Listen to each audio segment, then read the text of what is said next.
We need to align private investment behind these industry strategies to help finance the transition efforts, which means building the confidence of investors so that the financial risk is reduced. Crucially, investment is needed to help transition from coal to clean energy. If we can develop a pipeline of many more sustainable and bankable projects at a sufficient scale, it will attract greater investment. Third, which switches do we flick to enable these objectives? More than 300 of the world's leading CEOs and institutional investors have told me that alongside the promises countries have made, their nationally determined contributions, they need clear market signals, agreed globally, so that they have the confidence to invest without the goalposts suddenly moving. This is the framework I've offered in the Terracotta Roadmap, created by my Sustainable Markets Initiative, with nearly 100 specific actions for acceleration. Together, we are working to drive trillions of dollars in support of transition across 10 of the most emitting and polluting industries. They include energy, agriculture, transportation, health systems, and fashion.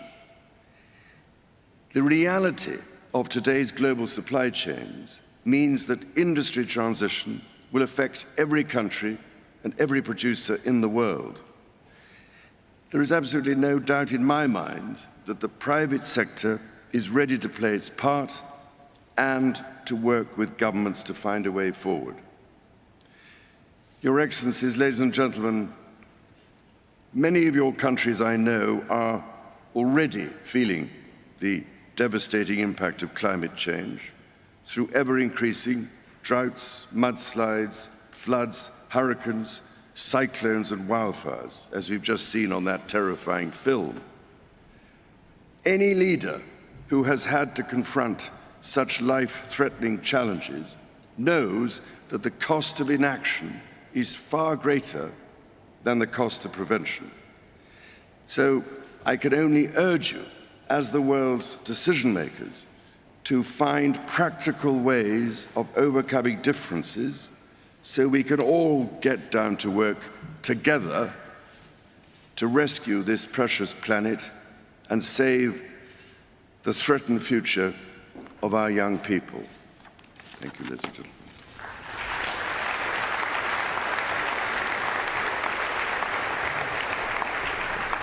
Please welcome the COP26 People's Advocate, who has dedicated his lifetime to highlighting the beauty of the natural world, Sir David Attenborough.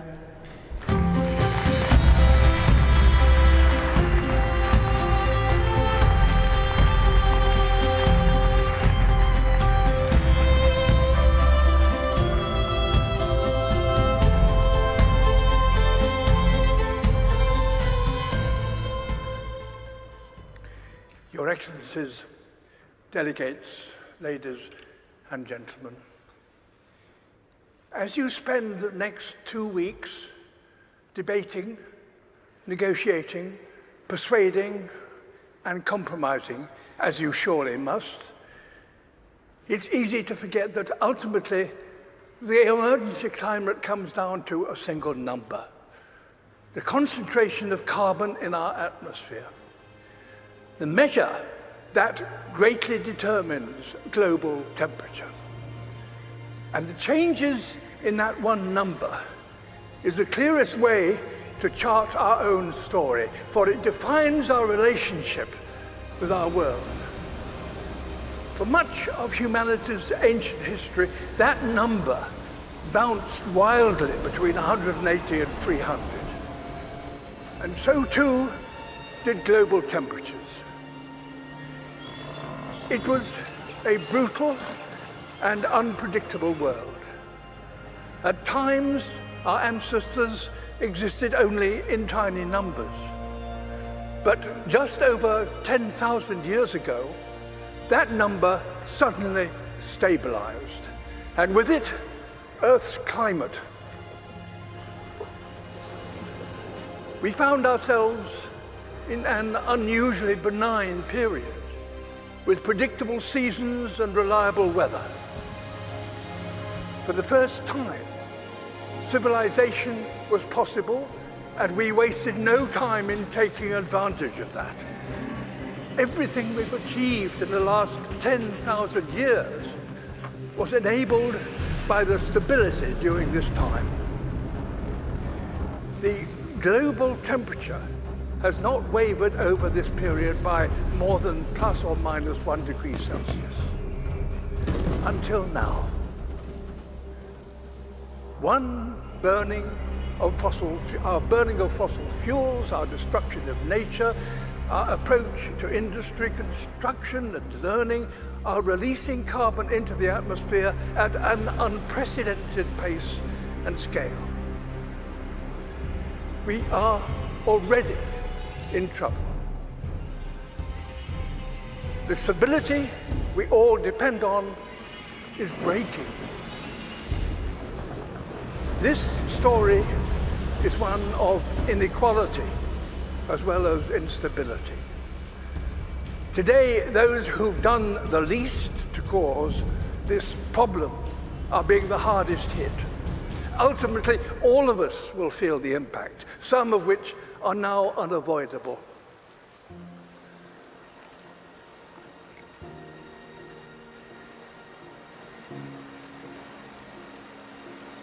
My world is melting. You think you have control, we actually have no control. I'm absolutely terrified to bring a child to this world. Is this how our story is due to end? A tale of the smartest species doomed by that all-too-human characteristic of failing to see the bigger picture in pursuit of short-term goals. Perhaps the fact that the people most affected by climate change are no longer some imagined future generation, but young people alive today. Perhaps that will give us the impetus we need to rewrite our story, to turn this tragedy into a triumph. We are, after all, the greatest problem solvers to have ever existed on Earth. We now understand this problem. We know how to stop the number rising and put it in reverse. We must have carbon emissions, halt them this decade. We must recapture billions of tons of carbon from the air. We must fix our sights on keeping 1.5 degrees within reach. A new industrial revolution, powered by millions of sustainable innovations, is essential and is indeed already beginning. We will all share in the benefits: affordable clean energy, healthy air, and enough food to sustain us all. Nature is a key ally.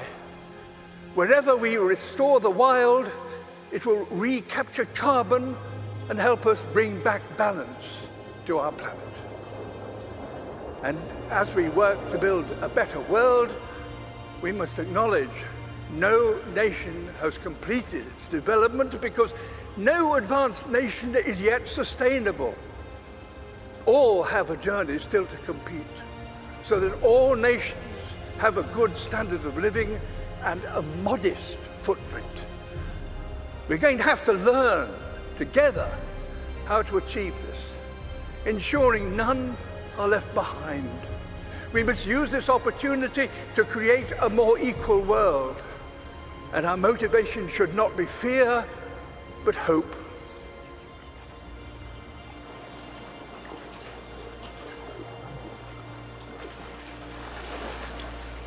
Can we fix climate problem in one generation? My answer would be yes, we have to. We need to not just to talk about what we can do, but to do what we can. This is a challenge that we should try to solve in a quick way with a long-term vision. It comes down to this: The people alive now are the generation to come, will look at this conference and consider one thing. Did that number stop rising and start to drop as a result of commitments made here? There's every reason to believe that the answer can be yes. If working apart, we are force powerful enough to destabilize our planet, surely working together, we are powerful enough to save it. In my lifetime, I've witnessed a terrible decline. In yours, you could and should witness a wonderful recovery. That desperate hope, ladies and gentlemen, delegates, excellencies, is why the world is looking to you and why you are here. Thank you.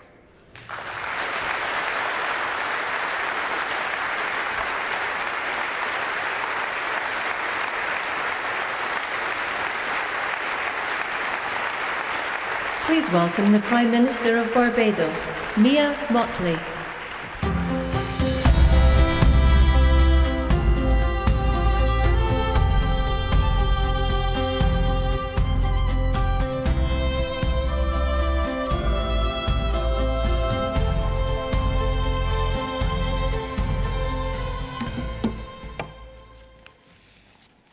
Your Royal Highness, Excellencies, distinguished guests, ladies and gentlemen, the pandemic has taught us that national solutions to global problems do not work.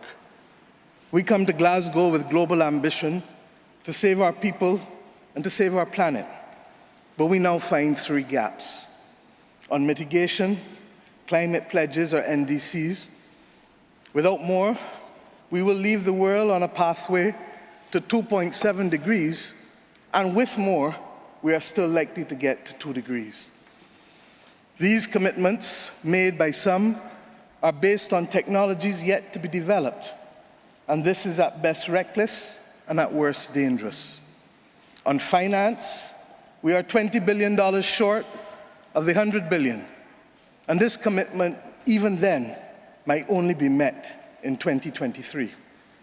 On adaptation finance remains only at 25%, not the 50-50 split that was promised nor needed given the warming that is already taking place on this earth.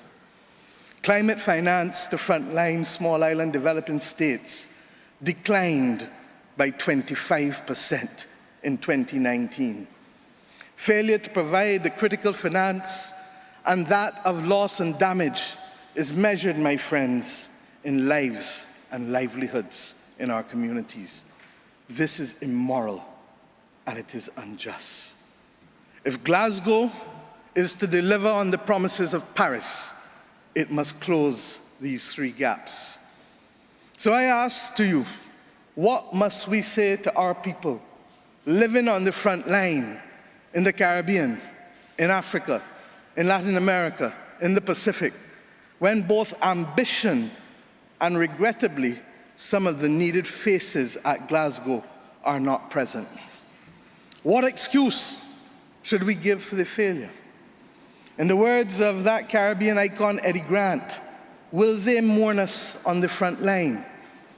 When will we, as world leaders across the world, address the pressing issues that are truly causing our people angst and worry, whether it is climate or whether it is vaccines? Simply put, when will leaders lead? Our people are watching, and our people are taking note. And are we really going to leave Scotland without the resolve and the ambition that is sorely needed to save lives and to save our planet? How many more voices and how many more pictures of people must we see on these screens without being able to move? Or are we so blinded and hardened that we can no longer appreciate the cries of humanity? I have been saying to Barbadians for many years that many hands make light work. Today, we need the correct mix of voices, ambition, and action. Do some leaders in this world believe that they can survive and thrive on their own? Have they not learned from the pandemic? Can there be peace and prosperity if 1/3 of the world literally prospers and the other 2/3 of the world live under siege and face calamitous threats to our well-being? What the world needs now, my friends, is that which is within the ambit of less than 200 persons who are willing and prepared to lead. Leaders must not fail those who elect them to lead. And I say to you, there is a sword that can cut down this Gordian knot, and it has been wielded before. The central banks of the wealthiest countries engaged in $25 trillion of quantitative easing in the last 13 years. 25 trillion. Of that, 9 trillion was in the last 18 months to fight the pandemic. Had we used that 25 trillion to purchase bonds, to finance the energy transition, or the transition of how we eat, or how we move ourselves in transport, we would now today be reaching that 1.5 degrees limit that is so vital to us. I say to you today in Glasgow that an annual increase in the SDRs of $500 billion a year for 20 years, put in a trust to finance the transition, is the real gap, Secretary General, that we need to close, not the 50 billion being proposed for adaptation. And if 500 billion sounds big to you, guess what? It is just 2% of the 25 trillion. This is the sword we need to wield. Our excitement 1 hour into this event is far less than it was 6 months ago leading up to this event.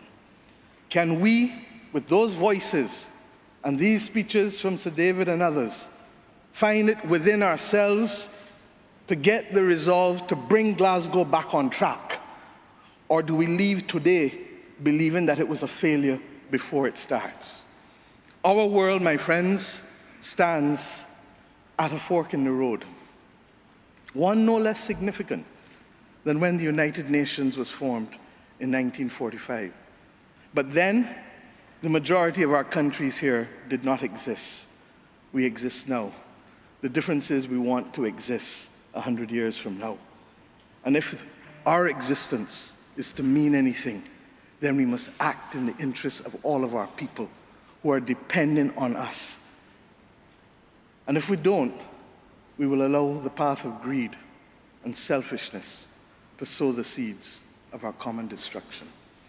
The leaders of today, not 2030, not 2050, must make this choice. It is in our hands, and our people and our planet need it more than ever. We can work with who is ready to go, because the train is ready to leave. And those who are not yet ready, we need to continue to ring circle and to remind them that their people, not our people, but their citizens, need them to get on board as soon as possible. Code red to the G7 countries. Code red to the G20. Earth to COP, that's what it said. Earth to COP. For those who have eyes to see, for those who have ears to listen, and for those who have a heart to feel, 1.5 is what we need to survive. 2 degrees, yes, SG, is a death sentence for the people of Antigua and Barbuda, for the people of the Maldives, for the people of Dominica and Fiji, for the people of Kenya and Mozambique, and yes, for the people of Samoa and Barbados. We do not want that dreaded death sentence. And we've come here today to say, try harder, because our people, the climate army, the world, the planet, needs our actions now, not next year, not in the next decade. Thank you.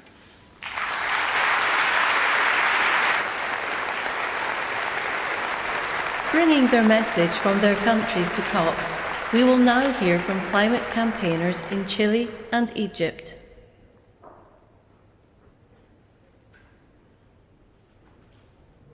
Mi nombre es Isis Riquelme, activista climática, ecofeminista y estudiante de Geografía de Chile, y hoy les hablo para que se escuche la voz de la juventud de Latinoamérica. Debemos escuchar el mensaje que nuestro planeta nos envía. El mundo no está mal porque hay una pandemia, hay pandemias porque el mundo está mal. Hago un llamado a los líderes del mundo a que comprometan acciones concretas para detener la extinción de nuestras especies y de la humanidad. Hoy, los jóvenes alrededor del mundo hemos demostrado ser el presente a través de proyectos e ideas que aportan a mitigar y o adaptarse a la crisis climática. Es deber de todos los gobiernos escucharnos, es nuestro futuro el que está en juego. Las niñas y jóvenes mujeres latinoamericanas albergan sueños e ideas del mañana. Nos hemos empoderado de nuestras capacidades y hemos avanzado en materia de educación socioambiental para enfrentar esta crisis.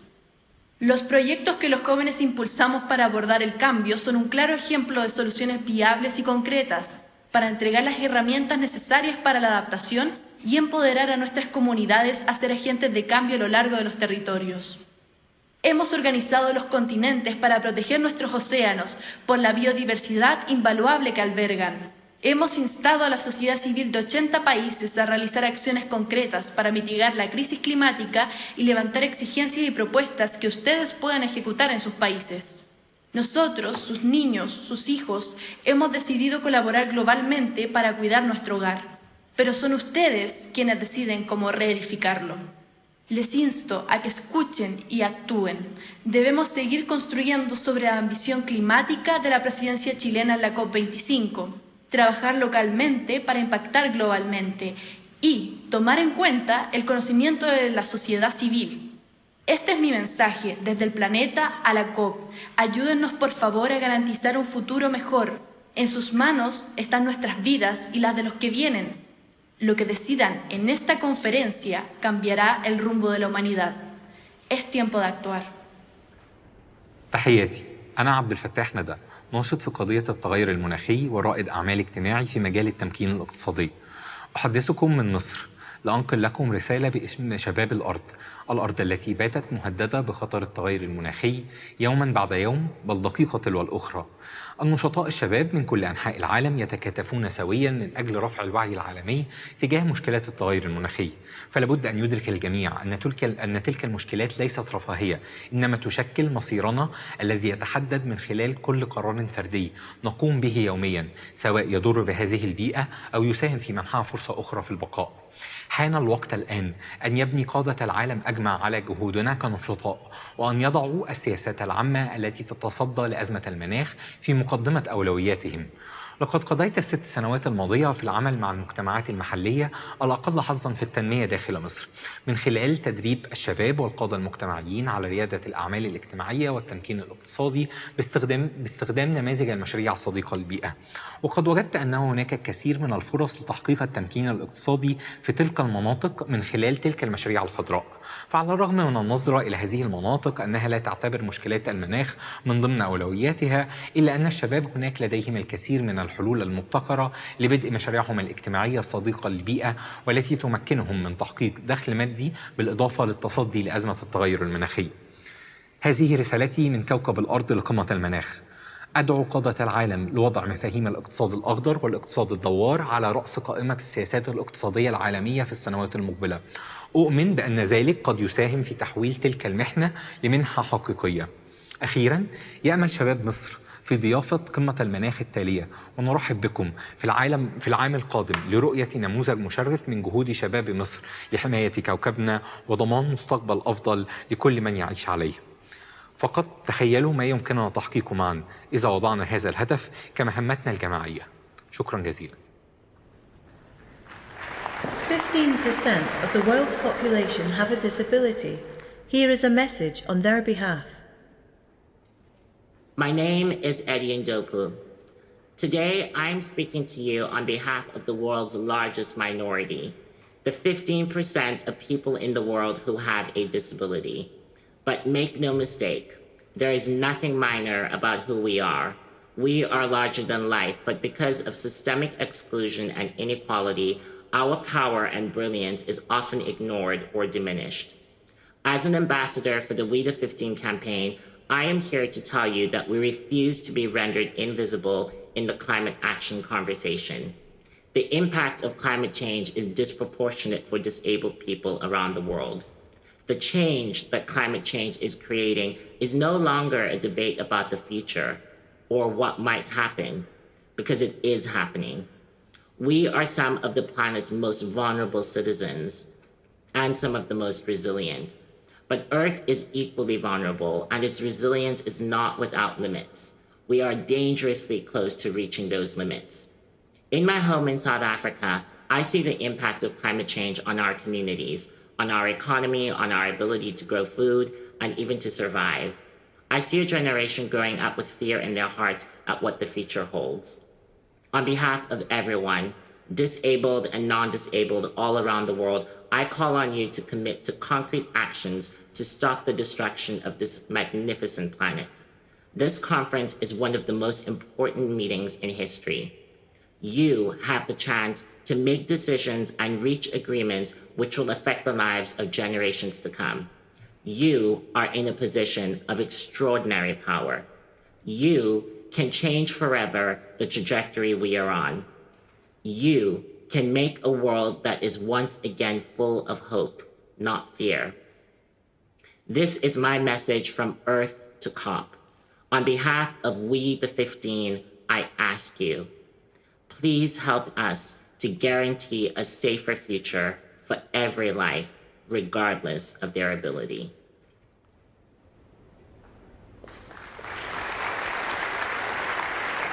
Please welcome the Prime Minister of Italy, Mario Draghi.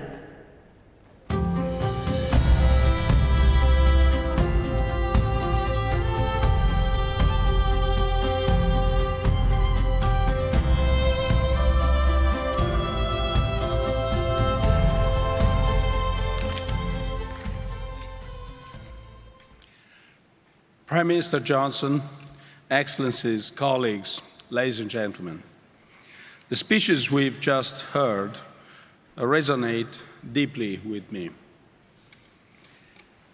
Over the last few years, young people have done us a service by bringing the climate agenda on the front of our political debate. Young people were the center of the pre-COP summit in Milan. In Glasgow, here, we need to make them proud. Projected rise in global temperatures is set to affect dramatically life on our planet. From catastrophic fires and floods we've seen now, to the bleaching of coral reefs, to the loss of biodiversity, the impact of climate change is already all too evident. Its price also rising fast, especially for the poorer nations. The cost of disruptions for households and companies in low and middle-income countries amounts to a staggering $390 billion a year.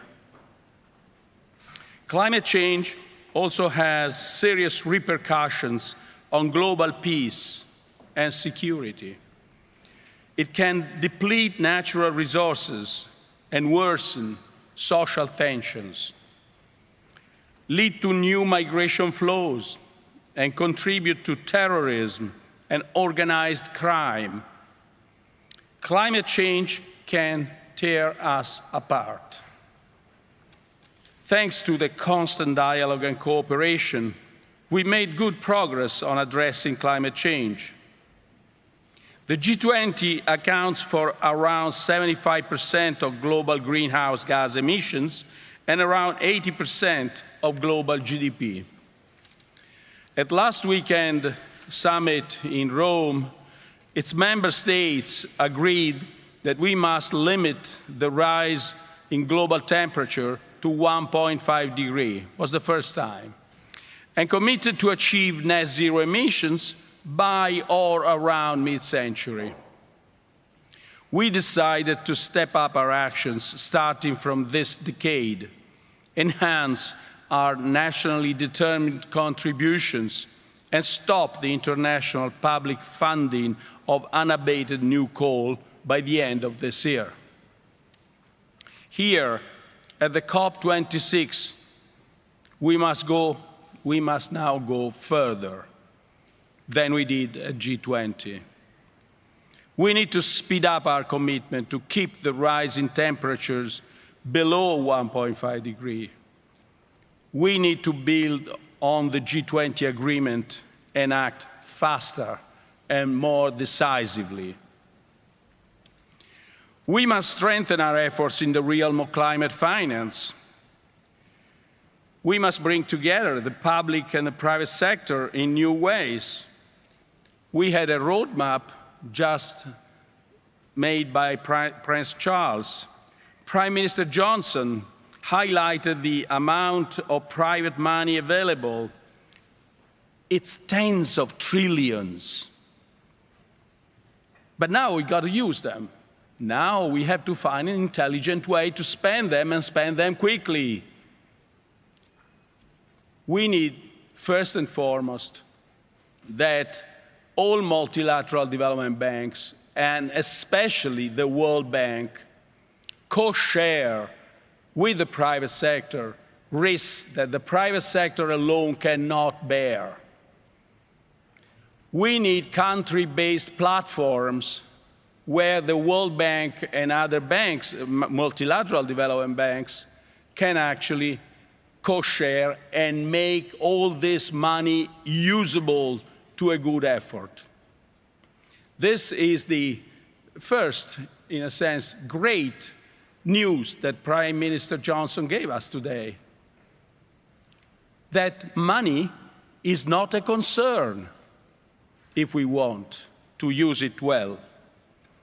This COP26 must be the start of a new momentum, a quantum leap in our fight against climate change. And our youth must be at the center of this process. We intend to turn the Youth for Climate event we held in Milan into a regular feature of all COPs. Future generations will judge us for what we achieve or fail to achieve. We must involve them, listen to them, and above all, learn from them. Thank you.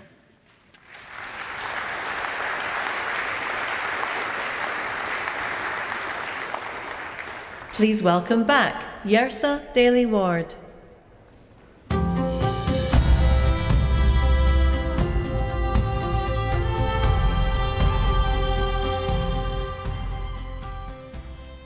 On Earth Day 2021, a competition was launched to give young people across the UK the opportunity to bring their voice to COP26.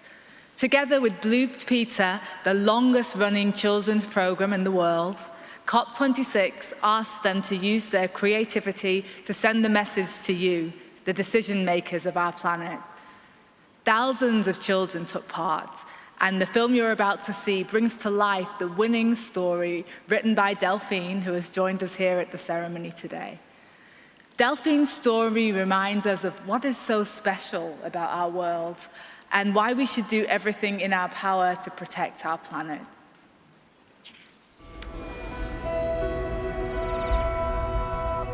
Delphine was a girl born in 2099. One day, her gran gave her a book, heavy with a spine. There were photographs of creatures she'd never ever seen. What are they, Gran, these animals? What does this all mean? Gran sighed. Many years ago, they roamed the earth and seas. But we bulldozed their homes and burnt down their trees. We put plastic in their oceans and greenhouse gases in the sky. But why did you let them, Gran? Why? Oh, why? Oh, why? I was just a child, she said. I shouted, no one took heed. Businessmen wanted money. It was nothing more than greed. That night, Delphine read on, and her eyes grew bigger and wider. And when she fell asleep, the creatures came to life inside her. A giant cat with golden stripes and glowing orange eyes. A candy floss pink bird taking off across the skies. A funny little lizard with colour-changing skin. Some speedy silver fish with spikes upon their fins. When the sun came up, the menagerie faded away, and Delphine's heart felt heavy in the cold grey light of day. Do you recognise them, dear readers of this tale? In 2021, they're not figments for girls' imagination. We must protect them where we can for future generations.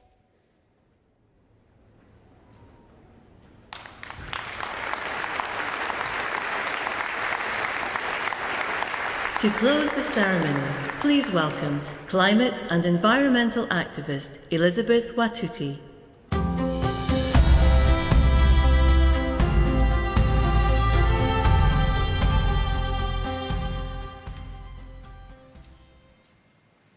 My name is Elizabeth Watuti.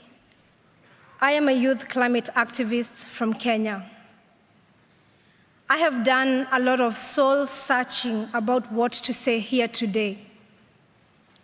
I have asked myself over and over what words might move you. And then I realized that making my 4 minutes count does not rest solely on me. My truth will only land if you have the grace to fully listen. My story will only move you if you can open up your heart. I can urge you to act at the pace and scale necessary, but in the end, your will to act must come from deep within. I need to tell you what is happening in my home country. Right now, as we sit comfortably here in this conference center in Glasgow, over 2 million of my fellow Kenyans are facing climate-related starvation. In this past year, both of our rainy seasons have failed, and scientists say that it may be another 12 months before the waters return again. Meanwhile, our rivers are running dry. Our harvests are failing. Our storehouses stand empty. Our animals and people are dying. I have seen with my own eyes 3 young children crying at the side of a dried-up river after walking 12 miles with their mother to find water. Please open your hearts. This is not only happening in Kenya. Over the past few months, there have been deadly heat waves and wildfires in Algeria and devastating floods in Uganda and Nigeria. And there is more still to come. By 2025, in just 4 years' time, half of the world's population will be facing water scarcity. And by the time I'm 50, the climate crisis will have displaced 86 million people in sub-Saharan Africa alone. I would like you to join me in holding a moment of compassionate silence for the billions of people who are not here with us today, whose stories are not being heard, and whose suffering is not being felt.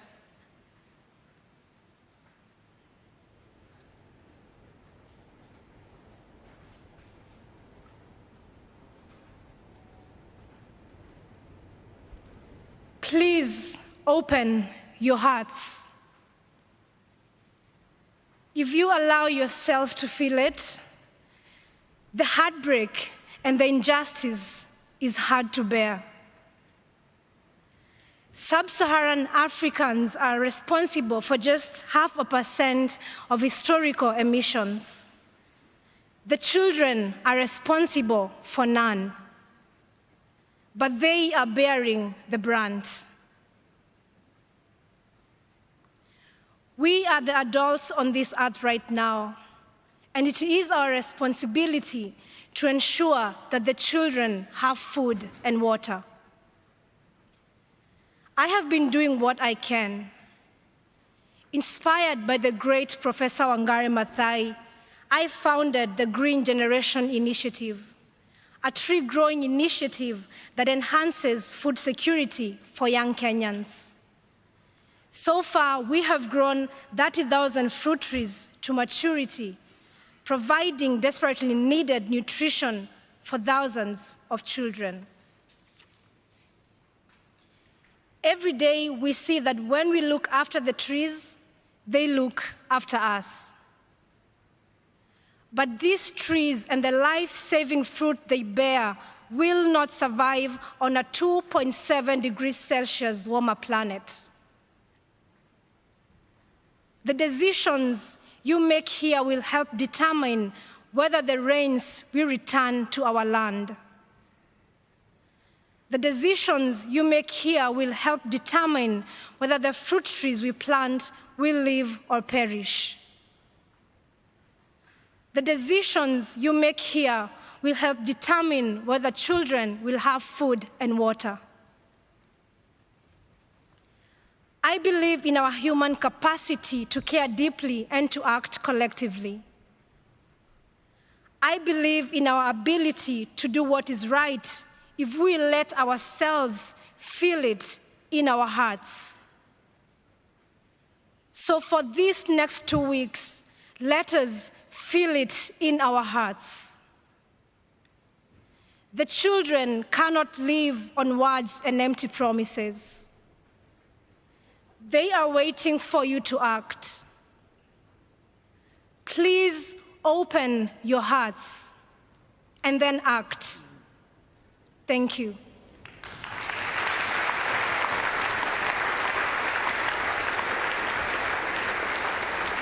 You have heard Earth's impassioned message to you all. Earth is calling for action this day. This has been Earth to COP.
Excellencies, distinguished delegates, ladies and gentlemen, may I please ask you to take your seats in order for us to begin with the high-level segment for heads of state and government. Thank you. You're beautiful, darling. Not that short.